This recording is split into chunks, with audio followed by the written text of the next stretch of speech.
Hello my friends, it's another wonderful day in the Philippines. Today I'm doing an update video based on the questions out of the 3,900 comments that I have. Probably there's 20 questions that get asked repeatedly, which make up probably 3,000 of that 3,900. And some of them are just comments, and I'll reply to those too, because there's some are right on the money and some of them are pretty far off. But I thought that I would try to address everybody and all the comments and questions and concerns. So anyway, let's take a look, see what you think. It's a bit of a different style video than I've done before, so let me know what you think about that too. I'd say the number one question is, there's other houses like the one that I found, the one in the video. And the answer is yes. I found one, I found another one. First one I've done a video on, the second one I'm waiting on some numbers, but I think it's going to be a good one. As soon as I get those numbers, the next day or so, I should have that video out also. Now these videos that I'm doing in these properties that I'm finding, it's really for people like you guys who may want to take advantage of a similar type deal here. So if you see one of the videos and you're interested, let me know. Let's talk, because they are available. That's the reason I'm posting them. Soon I'll be doing another video more in depth on exactly how I found these and how you can find them in your area. The next frequently asked question is, where is the property located? This property is located in Porac, Pampanga, which is on the island of Luzon, about 90 minutes north of Manila and probably about 20 minutes west of Angeles City, Clark International Airport. The next topic, either through question or comments, is that how do I know I'm not going to get kicked out when I've finished fixing the property up so that they can rent to somebody else? A couple of things. This property was not for rent when I found it. It came referred from a friend of a friend because they knew of a property that was just sitting vacant. The reason it was vacant is because their plan was just to tear it down. When I first met with his son, he goes, "Oh, they're not going to rent to you. They're just going to tear this down and build a mini mansion," which is what's happening in the rest of the neighborhood. So I said, "Well, when are they coming back?" "Oh, 3 to 5 years." So I went and I talked to the guy who's actually the brother of the owner. And I said, "Look, just rent me the property. I'll fix it up. I understand it's short term." And the thing is, in the Philippines, if you're living in a property, it's not so easily to get kicked out. I assured him that I would move out when I was done. But I would pay $2,000 a month, and I would pay it a year in advance, and I would fix it up, and I would maintain the property until they got here. So then, as you saw in the first video, they're walking me through. He's pointing out the broken windows and all those things because he wants to make sure I know what I'm getting myself into. So that's how I found the property. They were not looking to rent it.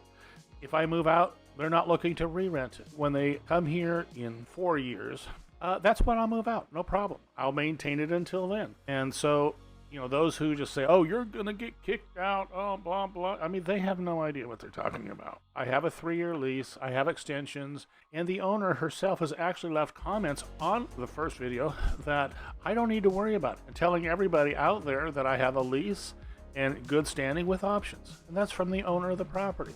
So if they were planning to try to move me out, they wouldn't be leaving comments like that. The next most common question or comment is, why didn't you just buy it? Or the snarky guys will go, "I would have just bought it." Well, no, you would not. 2 reasons. 1, it's not for sale. And number 2, you cannot own land in the Philippines. So, "Well, I can own up to 40%. Yeah, well, what's going to happen with the other 60%? You're worried about my lease, but you're going to be okay having 60% owned by somebody else you don't know? So you'd be paying millions, and I'm only paying thousands. And I've got my lease, everything's straight and above board." Now, the next comment and question is either, why are you putting money into a property you don't own? Or one guy says, rule, you never put money into a property you don't own. Well, I think about it differently. I would be spending about $36 a month in rent over and above what I'm actually putting into it. I'll get to that. And if I was renting it fixed up as the way I'm fixing it up, it would be around $250 to $300 a month. I think by the time that I'm done, I'll have about $1,500 US into this property total, and maybe less than that.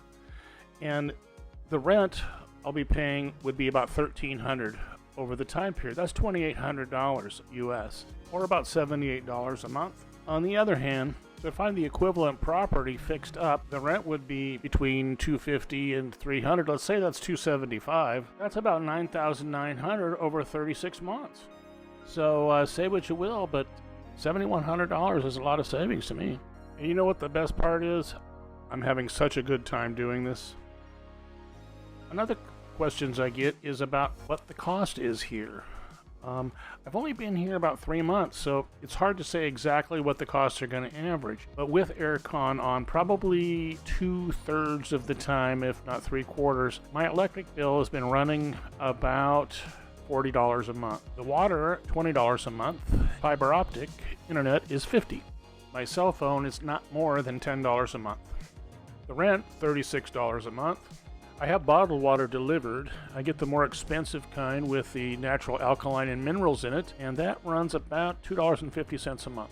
I will have gas that goes to my stove. That's going to run about $6 a month. According to the energy ratings on the refrigerators, they're running about an extra $12 a month for the one that I'm looking at. That's not a budget, that's just what it happens to be. Usually if I'm running the aircon, I'm also running a fan to get the cool air to spread a little further. So that's just what it is. It's not that I'm trying to save energy or water or any of those things. It's just what it happens to be.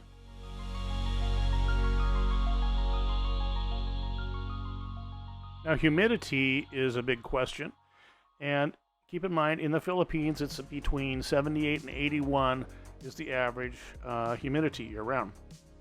So here's the average in America. Mississippi is 88, Louisiana 88, Alabama 85, Florida 85, Georgia 84, Arkansas 84, Tennessee 83, West Virginia 83, North Carolina 82, Iowa 82, South Carolina 82, Michigan 82, Wisconsin 82, Minnesota 82, Illinois 82, Indiana 82, Wisconsin 81, North Dakota 81, Ohio 81. So all those are higher than the Philippines on average.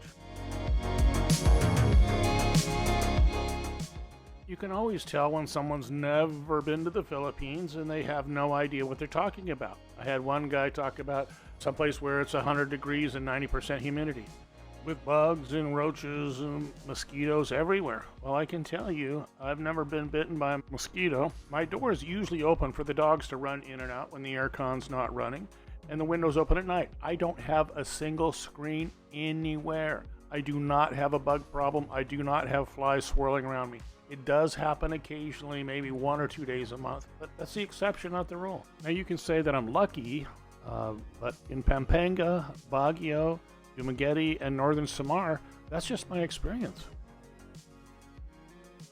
Another comment I get, usually not really a question, but a comment, is like how high crime, third world Philippines is dangerous, on and on.